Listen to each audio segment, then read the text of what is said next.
दोस्तों, आज की कहानी है पत्नी को प्यार के आगोश में छोड़कर जब पति बाहर चला गया।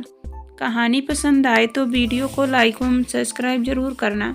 सुबह जब गुलशन की आंख खुली तो सुमन मादा कगड़ाई ले रही थी। पति को देखकर उसने नशीली मुस्कान फेंकी, जिसे कहते हैं कि समुद्र में ठहरे जहाज भी चल पड़ते हैं।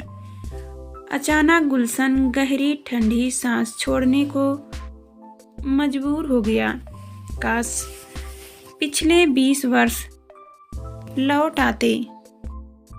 गुलशन ने सुमन का हाथ अपने हाथ में लेकर कहा, क्या करते तब? सुमन ने हंसकर पूछा। गुलशन ने शरारत से कहा, किसी लाल नीली परी को लेकर बहुत दूर उड़ जाता। सुमन सोच रही थी कि शायद गुलशन उसके लिए कुछ रोमानी जुल्मी कहेगा।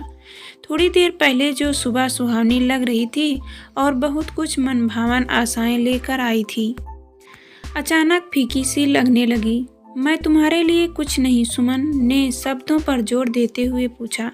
आज के दिन भी नहीं, तुम ही तो मेरी लाल नीली और सब्ज परी हो। गुलशन अचानक सुमन को भूलकर चादर फेंक कर उठ खड़ा हुआ और बोला, अरे बाबा, मैं तो भूल ही गया था। सुमन के मन में फिर से आशा जगी।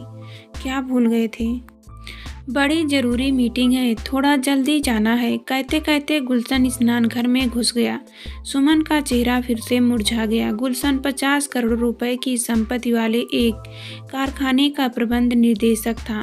बड़ा तनाव भरा जीवन था। कभी हड़ताल, कभी बोनस, कभी मीटिंग तो कभी बोर्ड सदस्यों का आगमन, कभी रोजमर्रा की छोटी छोटी दिखने वाली बड़ी समस्याएं, कभी अधिकारियों को घोटाले तो कभी यूनियन वालों की तंग करने वाली हरकतें। इतने सारे झमेलों में फंसा इंसान अक्सर अपने अधीनस्थ अधिकारियों से भी परेशान हो जाता है।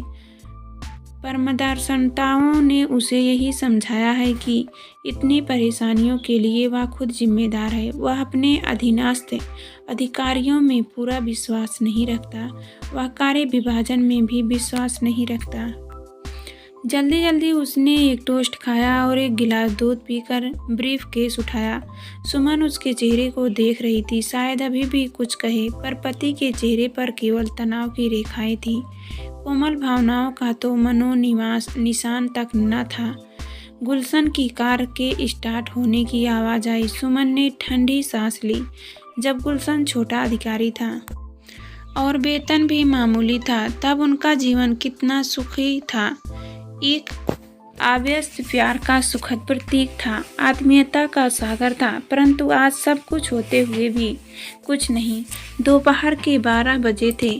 प्रेमलता ने घर का सारा काम निपटा दिया था। सुमन भी नहा धोकर बालकनी में बैठी एक पत्रिका देख रही थी। प्रेमलता ने कॉफी का प्याला सामने मेज पर रख दिया था। टेलीफोन की घंटी ने उसे चौंका तो दिया, पर साथ ही चेहरे पर एक मुस्कान भी ला दी। सोचा, शायद साहब को याद आ ही गया। सिवा गुलशन के और कौन करेगा फोन इस समय? पास रखे फोन को उठाकर मीठे सुर में कहा, हेलो, हाय सुमन। गुलशन ही था। सुनो, सुमन का कहना चाहा, देखो सुबह मैं भूल गया था और अब मुझे समय नहीं मिलेगा। मिक्की को फ़ोन कर देना, आज उसका जन्मदिन है ना। गुलशन ने प्यार से कहा। तुम बहुत अच्छी हो। गुलशन ने फ़ोन रख दिया था। सुमन हाथ में पकड़ी उस निर्जीव वस्तु को देखते हुए सोचने लगी, बस इतना ही याद रहा कि मिक्की का जन्मदिन है। मिक्की गुलशन की बहन है। यह एक अजीब संयोग था कि आज सुमन का भी जन्मदिन था। दिन तो दोनों का एक ही था, बस साल अलग अलग थे। शुरू में कई वर्ष तक दोनों अपने जन्मदिन एक साथ बड़ी धूमधाम से मनाती थी। बाद में तो अपने अपने परिवार में उलझती चली गई। साल में एक यही ऐसा दिन आता है जब कोई अकेला नहीं रहना चाहता। भीड़ भाड़, शोरगुल और जश्न के लिए दिल मचलता है। माँ बाप की तो बात ही और है, पर जब अपना परिवार हो तो हर इंसान आत्मीयता के क्षण सबके साथ बांटना चाहता है। गुलशन के साथ बिताए कई आरंभिक जन्मदिन जब जब याद आते, पिछले कुछ वर्षों से चली आ रही उपेक्षा बड़ी चोट करती।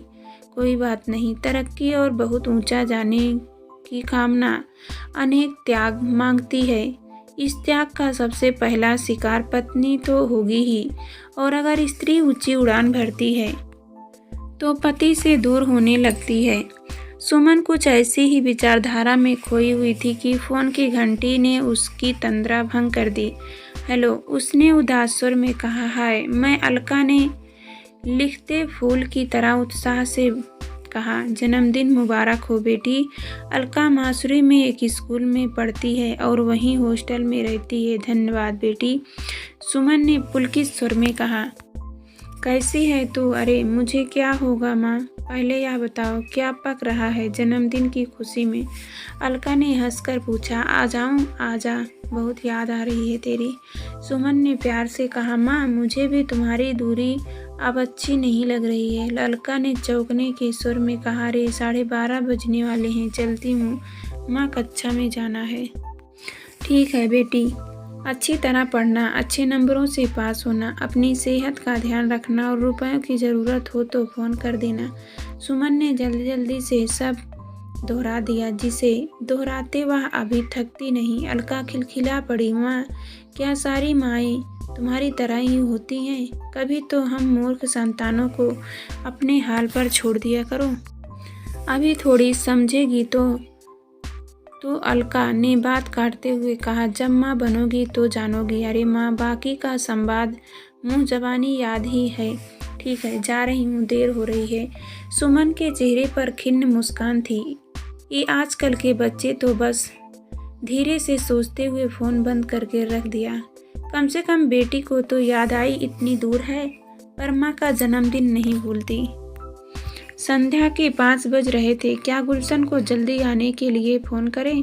पर नहीं, सुमन ने सोचा, जब पति को ना तो याद है और ना ही इसके प्रति कोई भावना, तो उसे याद दिलाकर अपनी मान हानि करवाएगी। दरवाजे की घंटी बजी। सुमन भी कभी कभी बौखला जाती है। दरवाजे की नहीं, फ़ोन की घंटी थी। लपक कर रिसीवर उठाया।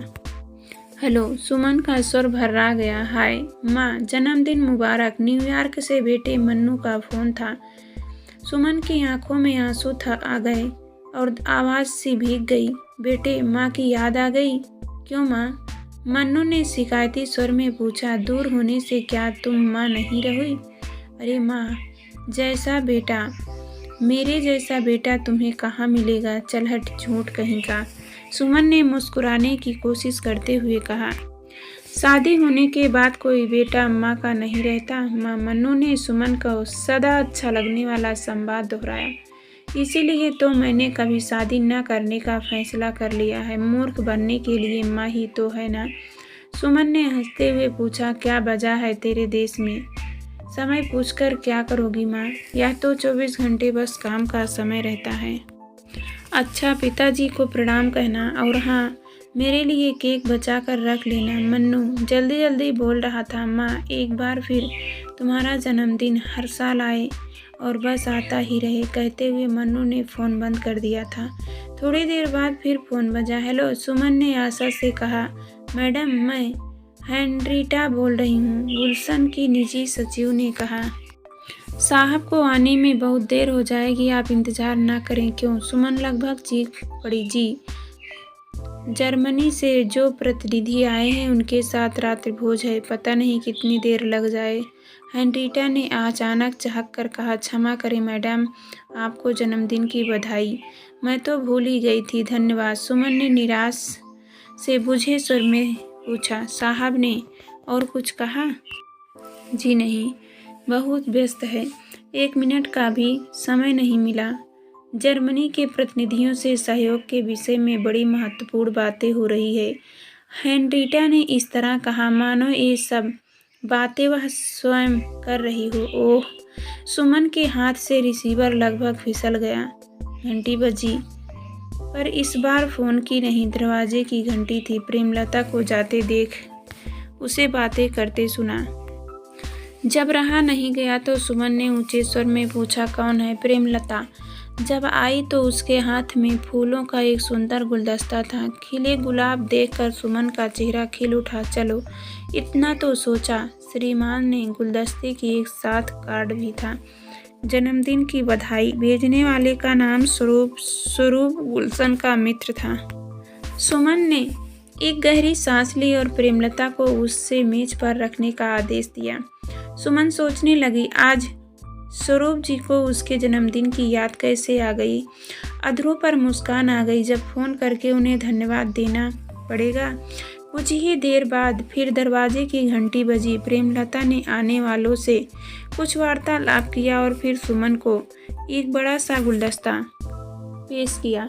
जन्मदिन की बधाई। भेजने वाले का नाम अनवर, गुलशन का एक और दोस्त। सुमन ने गहरी सांस ली और फिर वही आदेश प्रेमलता को। फिर जब घंटी बजी तो सुमन ने उठकर स्वयं दरवाज़ा खोला। एक बहुत बड़ा गुलदस्ता, रात की रानी से महकता हुआ। गुलदस्ते के पीछे लाने वाले का मुंह छिपा हुआ था। जन्मदिन मुबारक हो भाभी। केवल किशन ने गुलदस्ता आगे बढ़ाते हुए कहा। गुलशन का एक और जिगरी दोस्त, धन्यवाद। निराशा के बावजूद मुस्कान बिखेरते हुए सुमन ने कहा, आइए अंदर आइए। नहीं भाभी, जल्दी में हूँ, दफ्तर से सीधे आ रहा हूँ। घर में मेहमान प्रतीक्षा कर रहे हैं। महारानी का 2 बार फोन आ चुका है। केवल किशन ने हंसते हुए कहा, चिंता मत करिए, फिर आऊँगा और पूरी पलटन के साथ। यही बात अच्छी है केवल किशन की, हमेशा हंसता रहता है। अब दूसरा भी कब तक चेहरा लटकाए बैठा रहे। रात की रानी को सुमन ने अपने हाथों से गुलशन में सजा रखकर खुशबू को गहरी सांस लेकर अंदर खींचा। फिर से घंटी बजी। सुमन हंस पड़ी। फिर से दरवाज़ा खुला। हरनाम सिंह गुलदाउदी का गुलदस्ता हाथ में लिए हुए था। जन्मदिन की बधाई मैडम। हरनाम सिंह ने गुलदस्ता पकड़ाते हुए कहा, जल्दी जाना है मिठाई खाने, कल आऊँगा।